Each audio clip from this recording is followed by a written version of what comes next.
Hello नमस्कार दोस्तों, मेरा नाम है अमरजीत और स्वागत है आपका मेरे YouTube channel platform of study पे। फ्रेंड, जैसा कि आपने थंबनेल में देख ही लिया होगा, मेरे बहुत सारे सब्सक्राइबर कमेंट कर करके बोल रहे थे सर मैथमेटिक्स भी कराइए, मैथमेटिक्स भी कराइए।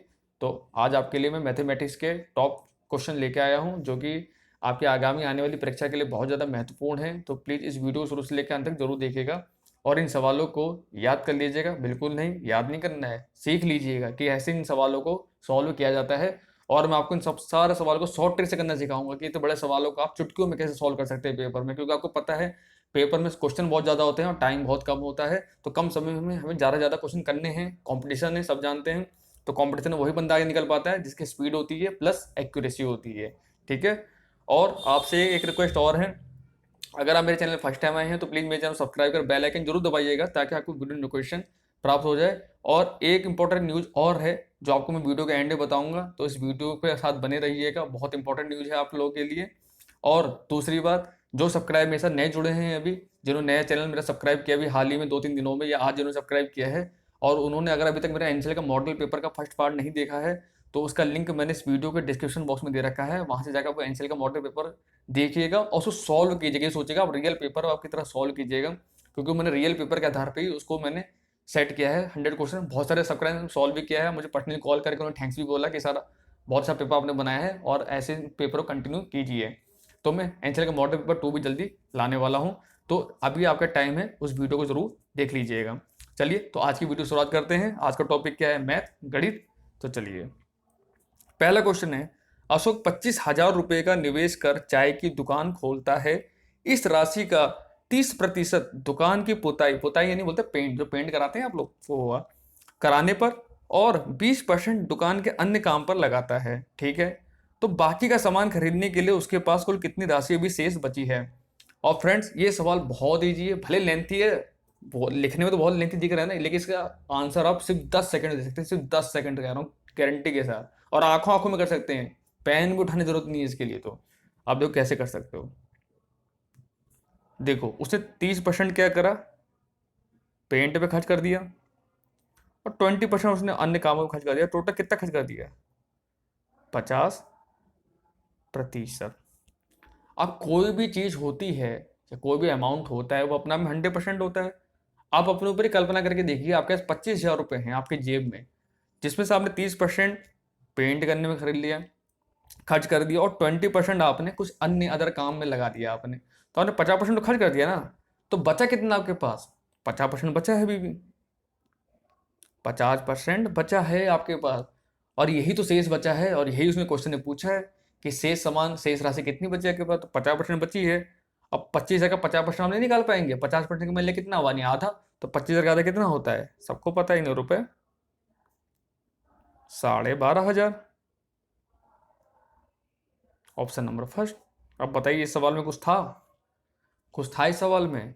25,000 रुपये थे, आपने 30% अलग खर्च किया, 20% अलग खर्च किया, टोटल तो 85% खर्च किया।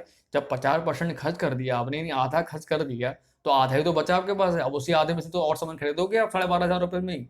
12,500 तो पहले खर्च कर दिया आपने पुताई कराने में, अदर काम कराने में। तो इसका रहने से क्या, 12,500। अब बताइए, सवाल में कुछ था? तो ये याद रखना, मैंने आपको ये पहला सवाल इसलिए ईजी दिया है, थोड़ा आपके अंदर कॉन्फिडेंस आए। और मैथ से डरिएगा बिल्कुल मत। मैथ सिर्फ क्या है, just like a play with numbers. ये नंबरों का खेल है और कुछ नहीं है। और मैथ में जब भी आप पेपर सॉल्व करने बैठें, तो हमेशा दो बात दिमाग में ये रखिएगा। पहली बात, क्वेश्चन को 2 बार जरूर पढ़िएगा ध्यान से, कि क्वेश्चन ने, और दूसरी बात, क्वेश्चन ने दिया क्या है आपको, क्या क्या उसने दे दिया आपको, क्वेश्चन का पूछा क्या है आपसे, क्या दिया है और क्या पूछा है। ये बहुत इंपॉर्टेंट चीज होती है क्वेश्चन के अंदर। जैसे यहाँ पे देखो, डाटा आपको दिया था, उसी डाटा के आधार पर आपसे क्वेश्चन बना दिया उसने कि कितना पैसा क्या बचा हुआ है। ठीक है। तो सर राइट आंसर क्या? 12,500। कोई प्रॉब्लम होगी तो कमेंट बॉक्स में बता देना मेरे को। अगला क्वेश्चन है, ये बहुत अच्छा क्वेश्चन है और बहुत इंपॉर्टेंट क्वेश्चन है फ्रेंड। ये काफी एग्जामों में क्वेश्चन आया हुआ है, इसलिए मैंने क्वेश्चन उठाया है। और यहाँ तक कोल इंडिया ने भी इस क्वेश्चन को पूछा हुआ है। एनसीएल ने तो नहीं पूछा है, लेकिन कोल इंडिया ने पूछा है, और एनसीएल का पेपर कोल इंडिया ही बनाता है। तो ये सवाल आ सकता है, और इसी टाइप के सवाल अब आएंगे इस बार। ये भी आप लिख लेना, गारंटी दे रहा हूँ, इसी टाइप के सवाल आपको देखने को मिलेंगे। तो पढ़ते हैं, दो सवाल क्या है। 5 दोस्तों के बीच एक केक बांटा जाता है। ठीक है। 4 को केक का क्रमशः 1/8, 1/6, 1/12 और 5/12 हिस्सा मिला है। ठीक है। तो पांचवे को कितना हिस्सा मिलेगा, यानी वही है 5 दोस्त थे, 4 ने अपना अपना हिस्सा तो ले लिया, यानी पांचों का हिस्सा कितना मिलेगा। अब इस तरह सवाल में कुछ नहीं होता है, घबराने की जरूरत नहीं है। फ्रैक्शन में दे रखा है, भिन्न में दे रखा है, तो थोड़ा घबरा जाते हैं, अरे मैं कैसे सॉल्व करूँ कैसे सॉल्व करूँ। आप इसको खुद आप कॉमन सेंस लगाइए। अब आप 5 दोस्त लोग कोई हैं, आप लोग 5 फ्रेंड लोग हैं, किसी का बर्थडे हुआ आपके दोस्त ने, आप एक केक लेके आए, आपने उसके 5 टुकड़े करे, भैया 5 और 5 टुकड़े करोगे, तो 4 ने तो अपना हिस्सा ले लिया। अब आप भी तो अपना एक हिस्सा तो लोगे, ऐसा तो नहीं कि 2 हिस्से लोगे 3 हिस्से लोगे, एक हिस्सा सबको मिलेगा। जब 5 लोग हैं, 5 हिस्से लगे हैं, तो आपने कैसे निकाला, या जितने लोगों ने अपना हिस्सा ले लिया उसको आपने ऐड कर दिया, और कितना केक था, एक केक था, एक में से घटा देंगे, वो आपकी वैल्यू हो जाएगी आपकी। यही तो होता है, यानी टोटल 5 था, 5 में से 4 बट गया, तो कितना बचा, एक बचा, एक वो आपको मिलेगा। तो वही हाल यहाँ पे भी, यानी तक केक बढ़ चुका, जो पहले ही बढ़ चुका है चारों को, उसको क्यों ना पहले जोड़ लें कि ये टोटल है कितना, पहले केक का कितना हिस्सा है ही है, और एक में से हम उसको घटा देंगे, हमारा आंसर आ जाएगा हमारा। कुछ है सवाल, कुछ नहीं है। अब सॉल्व करते हैं इसको। तो पहले को मिला 1/8 प्लस दूसरे को मिला 1/6 प्लस तीसरे को मिला 1/12 प्लस दूसरे को मिला 5/12। अब इसको ऐड करना है। अब ऐड करना तो आप लोग को आता होगा, ये तो किसी तो सीख रखा है आप लोगों ने। क्या होता है, नीचे वाले को हम एलसीएम लेते हैं, एलसीएम है लासप्पा। अब लासप्पा क्या लेते हैं, जो सबसे कट जाए, सबका मल्टीपल हो। अब देखो 12 है, 12 से कट जाएगा, 6 से कट जाएगा, लेकिन 8 से नहीं कटेगा। 12 दूना 24, अब अगला मल्टीपल हम लेंगे। अब देखो 24 6 से भी कट जाएगा, 8 से भी, 12 से भी, तो हम ले लेंगे 24। 8 तियाँ 24, 3 कम 3 ऊपर, पहले मल्टी भाग करके ऊपर मल्टीप्लाई कर दे जो संख्या होती है। तो 8 तिया 24, 3 कम 3, 6 चौक 24, 4 कम 4, 12 दूने 24, 2 कम 2, 12 दूने 24, 2 पंजे 10। ठीक है, अब अगले स्लाइड में सबको सॉल्व करते हैं। तो पहले इसको कितना जोड़ के आ रहा है हमारा, 10 2 12 4 16 3 19, 19/24 हमारे पास आ गया, 19/24 आ गया है। ये वो आ गया है जो जो चारों ने आपस में बांटा है, ये चारों का हिस्सा आ गया है। हमको तो पांचवा का हिस्सा निकालना है ना, क्वेश्चन तो पांचवा पूछा, इसका तो हमने पूछा ही नहीं है। तो हम कैसे करेंगे इसको हम एक में से घटा देंगे, वही मैंने आपको बताया था, टोटल में से घटा दो, तो कितना आएगा, 24 कम 24 माइनस 19/24, 24 में 19 का कितना बचेगा, 5, ये 24 ही है, यानी 5/24 हिस्सा पांचों को मिलेगा, यानी आंसर हमारा हो गया 5/24। अब देखो पहले ऑप्शन में 5/24 है कि नहीं है, 3/8 है, देखो ऑप्शन सेकंड में ही दे रखा है 5/24, ये देखिए 5/24 दिया हुआ है, आ गया आंसर। तो कुछ था सवाल में, और बहुत बार आया हुआ भी सवाल है ये एग्जाम में, अब भी आ गया इंसेल में, तो कर लोगे, बिल्कुल कर लोगे, मैंने सिखा दिया है अब आपको, क्यों नहीं कर पाओगे। तो क्या करा, पहले जो दिया हुआ है ऐसे सवाल, क्या जो पहले जो डाटा दिया होता है उसको ऐड कर दो, ऐड करा, उसको एक में से घटा दो, जो आंसर है वही हमारा आंसर हो जाएगा। ठीक है, तो आई होप समझ में आ गया होगा आपको, और नहीं आया होगा तो मुझे कमेंट बॉक्स में बता देना, मैं फिर आपको बता दूंगा। अगला क्वेश्चन है, और ये बहुत अच्छा सवाल है फ्रेंड, टाइम एंड वर्क का। मैंने आपको ऑलरेडी मॉडल पेपर में एक सवाल करा चुका हूँ, तो आपको आइडिया तो लगी होगा इस सवाल कैसे किए जाते हैं। और जिन्होंने अभी तक नहीं करा है वो प्लीज़ जरूर जाके मॉडल पेपर को मेरे सॉल्व करें, वो उन्हीं के फायदे के लिए है, ना कि मेरे फायदे के लिए। तो सवाल है, रोहन और सोहन एक साथ मिलकर किसी काम को 10 दिन में समाप्त कर सकते हैं, ठीक है, तथा रोहन अकेले उसी काम को 15 दिन में कर सकता है, वो भी सही है भैया। तो सोहन अकेले उस काम को कितने दिन में करेगा। आप आधे लोग तो सवाल को छोड़ के आ जाएंगे आंसर, मुझे पता है ऐसे सवाल जो होते हैं ना, क्योंकि मैक्सिमम इसमें क्या होता है, 10th वाले बच्चे होते हैं, अब जो पढ़े होते हैं वो तो कर लेते हैं, लेकिन जो लोग अब जैसे जो हाई लेवल वाला जो एजुकेशन के होते हैं, इंटर करा हुआ आता है, जो ग्रेजुएट होते हैं, ये जो एसएससी रेलवे तैयारी करते हो, तो उनके लिए तो सवाल कुछ भी नहीं, वो तो पल को मिनटों में पलक झपकते ही सवाल कर देंगे। लेकिन जो बिगिनर होते हैं फॉर्म तो भर देते हैं, लेकिन उनको आइडिया नहीं होता पेपर कैसा आएगा, तो उनके लिए थोड़ा मुश्किल होता है सवाल करना। लेकिन होते बहुत ईजी सवाल, आप देखो मैं करके दिखा दो कितने ईजी सवाल होते हैं ये। अब देखो क्या कह रहा है, रोहन और सोहन एक साथ मिलकर किसी काम को 10 दिन में कर सकते हैं, तो लिख लेते हैं भैया, यानी एक रोहन है एक सोहन है, ये 10 दिन में कर सकते हैं, बस जो दिया उसको प्लस कर दो, अकेले दिया तो अकेले लिख दो। और रोहन रोहन को मार से दिखा रहे, तो रोहन अकेले कितने दिन में कर ले रहा है, ये कर ले रहा है 15 दिन में।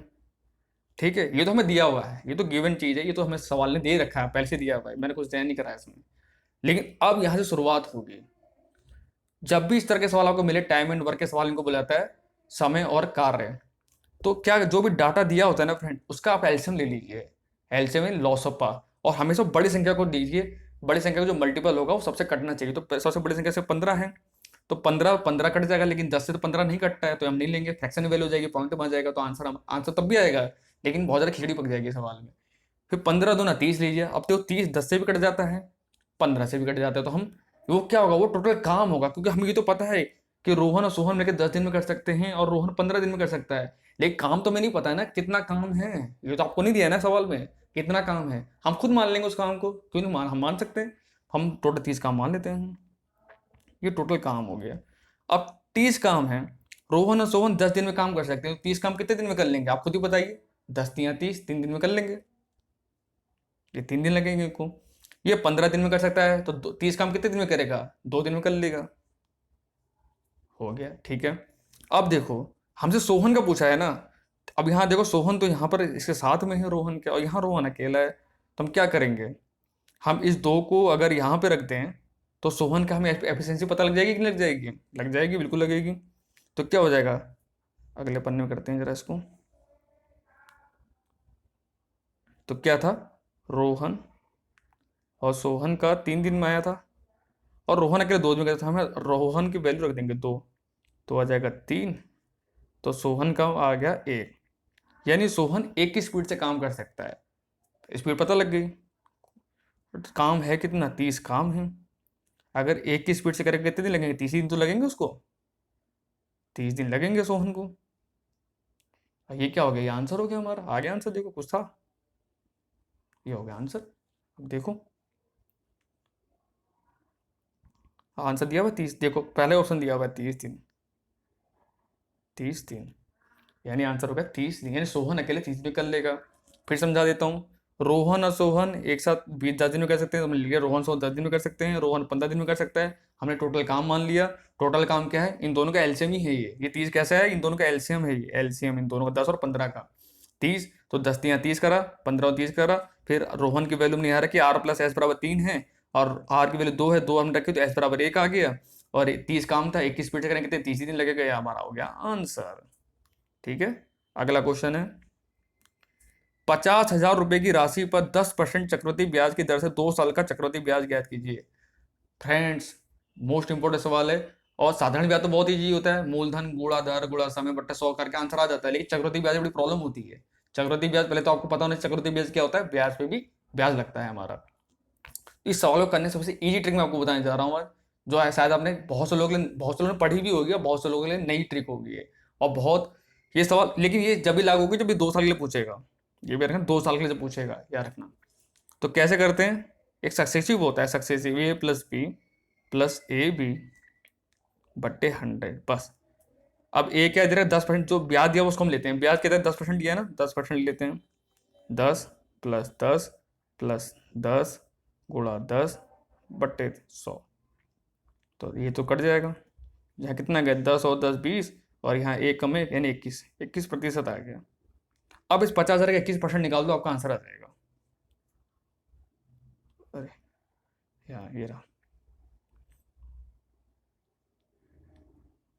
50,000 का 50,000 तो राशि है, इसी में तो ब्याज मिलेगा, 21% हमारा वहाँ आया था वहाँ से करके, तो 2 0 कट गए, कितना आ गया, 21 पंजे कितना होता है 105, और 2 0 बचे हुए तुमको लगा दो, यानी 10,500 रुपये आंसर आ रहा है। ऑप्शन दिया हुआ 10,500 कहीं, हाँ दिया, ऑप्शन नंबर 3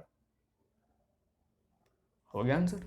अब बताइए कुछ था इस सवाल में, कुछ था इस सवाल में, कुछ भी नहीं था।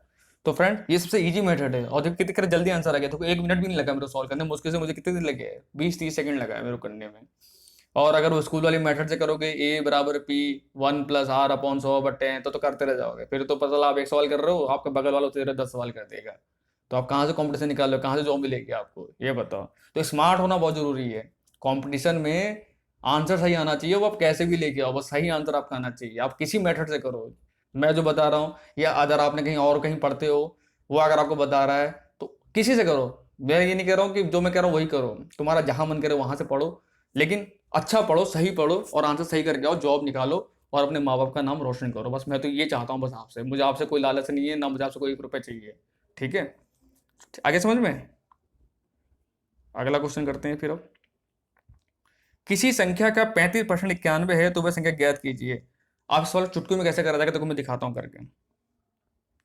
35% की वैल्यू आपको दे रखी है उसने 91, यानी कोई संख्या रही उसका 35% 91, इसका मतलब क्या हुआ, यानी जो 35% है वो 91 के बराबर ही है, तभी तो है। वो संख्या तो मैं नहीं पता।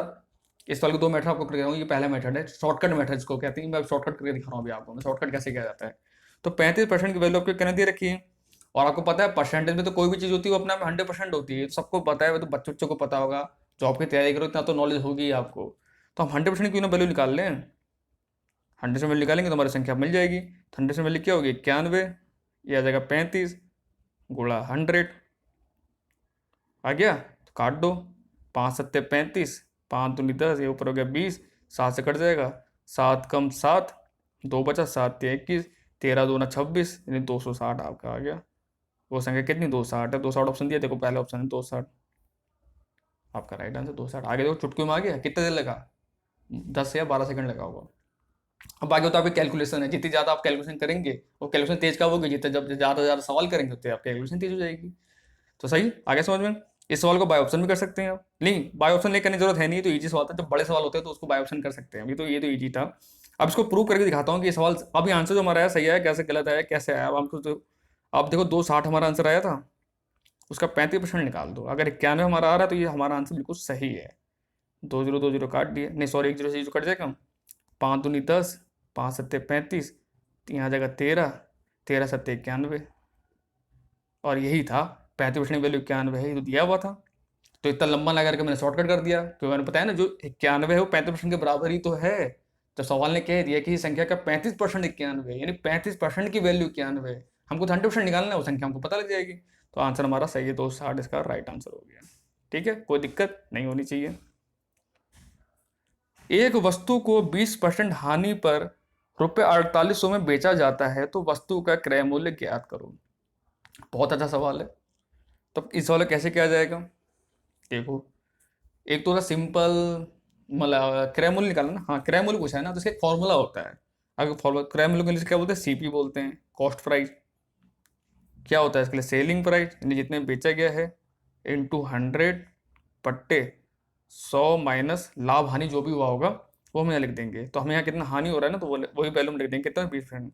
अब इसमें रख के देते हैं, तो क्रय मूल्य बराबर हो जाएगा, सीपी बराबर हो जाएगा, एसपी कितने कितने बेचा, 4800 में बेचा है, ये क्वेश्चन दिया हुआ है, गुणा 100, ये तो फॉर्मूला का हो गया। और 100 में से 20 जाएगा कितना जाएगा, 80 बचेगा। ठीक है, 1 0 से 1 काट दो, 8 6 48, 60, और 60 इंटू 100 कितने का, 6000। 6000 रुपये की वस्तु थी। आंसर क्या ऑप्शन नंबर दिया है, देखो ऑप्शन नंबर सेकंड, 6000 रुपये, नहीं 6000 रुपये की वो वस्तु थी। ठीक है, तो ये फॉर्मूला भी रखिए, क्रय मूल्य बराबर, जब पूछे क्रय मूल्य बराबर होता है विक्रय मूल्य गुणा 100 बट्टे 100 माइनस लाभ या हानि, जो भी क्वेश्चन में दिया हुआ है। बस में आप वैल्यू रख दीजिए, आपका आंसर आ जाएगा। और इतना बड़ा आप नहीं करना चाहते तो इसका शॉर्टकट भी बता देता हूँ मैं आपको। 20% हानि में बेचा गया, यानी अगर 100, अब देखो 100 रुपये की चीज़ थी, अगर 20% हानि बेचा गया, कितने बेचा गया होगा, 80 में बेचा गया होगा, 80 में, क्योंकि 20% की तो हानि हो गई है। और ये 80% ही तो 4800 के बराबर होगा, जो 80% ही 4800 के बराबर है। तो 80 बराबर कितने हो जाएगा, 4800 के, कट जाएगा, 8 6 48, नहीं 60 आ गया। तो 1% की वैल्यू 60 आ गई, तो 100% की वैल्यू कितनी हो जाएगी, 6000। तब भी हमारा 6000 आंसर आ गया। अब जैसे मन कर वैसे कर लो, इसका राइट आंसर 6000 रुपये, यानी 6000 रुपये की वस्तु थी, लेकिन 20% की हानि हो गई, इसलिए हमने 1200 रुपये का नुकसान हो गया, और 4800 को बेचना पड़ गया उस सवाल को, उस सवाल कह रहा हूँ, वो जो भी चीज़ होगी। ठीक है ना, आगे समझ में। अगला क्वेश्चन है, एवरेज का सवाल है, औसत का सवाल है, बहुत अच्छा सवाल है। यदि 7 5 13 एक्स तथा 9 का औसत 10 है, तो एक्स का मान बताओ। अब पता है ये सवाल मैंने कहाँ से लिया है, ये सवाल मैंने कोल इंडिया के पेपर से लिया है। मैंने कोल इंडिया के पेपर में सवाल आया था। कब आया था, ये शायद 2018 पेपर, 2018 के पेपर में क्वेश्चन आया था ये। ठीक है, तो औसत सबको पता है, औसत बराबर होता है क्या, पहले तो पता होना चाहिए ना, औसत बराबर होता है क्या है। औसत क्या होता है, कुल योग बट्टे कुल संख्या होता है, सबको पता है। यानी जो भी संख्या हमको सबका योग बट्टे कुल संख्या करेंगे तो हमारा एवरेज निकल आएगा। ठीक है, तब उसको सॉल्व करते हैं। तो क्या दिया है, 7 5 13 एक्स तथा 9 का औसत 10 है, तो एक्स का मान, हमें एक्स की मान बताना है कि वो एक्स है क्या, जिसकी एवरेज 10 आई है। तो क्या करेंगे, हम सबको जोड़ देंगे, 7 5 ठीक है, 13 प्लस एक्स प्लस 9। कितनी संख्याएं टोटल? ये 1 2 3 4 5, टोटल 5 है। 5, और इनका औसत कितना दे रखा है? 10। ये 10 के बराबर हो जाएगा। ठीक है, अब जोड़ो। 7 5 12, 12 9 21, 21 13 कितना हो गया? 21 10 31, 31 3 34, यानी 34 प्लस एक्स बट्टे 5 बराबर 10 आ गया। तो ये आ गया हमारा 34 प्लस एक्स बट्टे 5 बराबर 10। इसको याद रखिएगा, लिख लेता हूँ। तो हमारा क्या आया? 34 प्लस एक्स बट्टे 5 बराबर 10। अब इधर जाएगा मल्टीप्लाई हो जाएगा, तो कितना हो जाएगा? 34 प्लस एक्स बराबर 50। तो एक्स बराबर कितना हो गया? 16। 34 जाएगा, घट जाएगा, कितना बचेगा? 16। तो एक्स का मान कितना है? 16। 16 ऑप्शन दिया है कहीं? हाँ दिया, देखो ऑप्शन नंबर 4। कुछ था इस सवाल में? कुछ भी नहीं था। तो औसत क्या है? बस सिंपल आप कह रहे हैं जो भी संख्याएं दी उन सबका योग बटे टोटल संख्या। टोटल संख्या कितनी थी? ये 7 5 13 109, टोटल कितनी थी? 5 संख्याएं थी, उससे भाग करा। औसत हमको ऑलरेडी दे रखा है। औसत बराबर क्या होता था? औसत के हमने औसत रख दिया 10, फिर सॉल्व करा, हमारा आंसर आ गया था 16। कुछ भी नहीं था सवाल में। अगला क्वेश्चन है, सोनाली और मोनाली की वर्तमान आयु का अनुपात 5:3 के अनुपात में है। अच्छा, ये एज वाला सवाल है ये। ठीक है, आज से 5 साल बाद उनकी आयु का अनुपात 10:7 हो जाएगा, तो मोनाली की वर्तमान आयु ज्ञात करो। अच्छा ठीक है, चलो करते हैं। तो सोनाली और मोनाली का अनुपात कितना दे रखा है? 5/3। रेशो में तो यही होता है ना। और क्या दे रखा है? 5 साल के बाद उनकी आयु कितनी हो जाएगी? तो तुम्हारे 5x, ये 3x प्लस 5/5 बराबर कितनी हो जाएगी? 10/7। अब क्रॉस मल्टीप्लाई कर देते हैं, इसको इधर इसको इधर। तो 7 कितना हो जाएगा? 7 पंजे 35 एक्स, 35 एक्स प्लस 7 पंजे 35 बराबर, इससे मल्टीप्लाई करेंगे 10 3 30 एक्स प्लस 10 पंजे 50। अब एक्स एक्स वाला तरफ कर लो, ये 35 है, यहाँ 30 है, ये इधर जाएगा माइनस हो, कितना बचेगा? 5x बचेगा बराबर, ये इधर जाएगा ना, ये इधर चल जाएगा। तो 50 में से 35 जाए कितना बचेगा? 5 और 10 15 बचेगा। तो x बराबर आ गया हमारे पास 3। x और 3 आ गया। अब इसने क्या पूछा है? तो मोनाली की वर्तमान आयु ज्ञात कीजिए। तो मोनाली की वर्तमान आयु कितनी है? मोनाली की वर्तमान कितनी है? 3x दे रखा है। सोनाली मोनाली का रेशो कितना? 3 है। 3x 3 3 9, आंसर कितना हो जाएगा? तो मोनाली की वर्तमान आयु हो जाएगी 3x, यानी x वैल्यू कितनी है? 3 बराबर 9। तो राइट आंसर हो जाएगा हमारे पास 9। ठीक है, आगे समझ में? कुछ नहीं होता है सवालों में, जो भी रेशो दिया होता है जितने साल बाद, अगर प्लस करके 5 साल के बाद पूछा है तो प्लस कर देंगे, अब 5 साल पहले पूछा तो हम माइनस कर देते और उसके बराबर कर देते, जितना दिया उसका हमने बराबर कर दिया। उसका तिरछी गुणा करे, एक्स एक्स को एक तरफ कर लिया और वैसी संख्या को एक तरफ कर लिया, जोड़ घटाना करा, एक्स की जो वैल्यू है उसका हमने आंसर दिया। अगर सोनाली को पूछता तो सोनाली का आंसर कितना होता? 5 दिया 15, तब इसका आंसर होता ऑप्शन नंबर 3 15। लेकिन से पूछा किसका? मोनाली का। तो मोनाली कितना है? 3, तो 3 इंटू 3 9, राइट आंसर हो गया 9। अब वो सोनाली पूछता कितना होता? 15 हो जाता है, फिर आंसर हमारा बदल जाता है हमारा। ठीक है ना। और लास्ट क्वेश्चन है मेरे इस वीडियो का फ्रेंड्स। और अगर आपको वीडियो अच्छी लग रही है प्लीज़ कमेंट करके जरूर अपना फीडबैक दीजिएगा कि आपको वीडियो कैसी लगी और सही समझाया है कि नहीं समझाया, और समझाने का तरीका चेंज करूँ मैं और इजी वे में समझाऊँ। वैसे वैसे बहुत इजी वे में समझा रहा हूँ मैं आपको। उसके बाद अगर किसी तकलीफ है तो जरूर मुझे बताना। ठीक है ना। तो लास्ट सवाल इस वीडियो का, और बहुत अच्छा सवाल है ये, बहुत ट्रेंडिंग सवाल है आजकल, हर एग्जाम में सवाल ये आता है। तो ये अब है, यदि एलसीएम और एचसीएफ दो नंबर का 2400 और 16 है, यानी एलसीएम 2400 है और एचसीएफ 16 है, और एक संख्या 480, दूसरी संख्या क्या है? यही सवाल पूछ लेता है। इसका फॉर्मूला सिंपल, इसका फॉर्मूला याद करना है आपको। फॉर्मूला होता है एलसीएम गुणा एचसीएफ बराबर पहला नंबर गुणा दूसरा नंबर। अब इसकी वैल्यू रख दो। एलसीएम कितना दे रखा है? 2400, 2400 रख दिया हमने।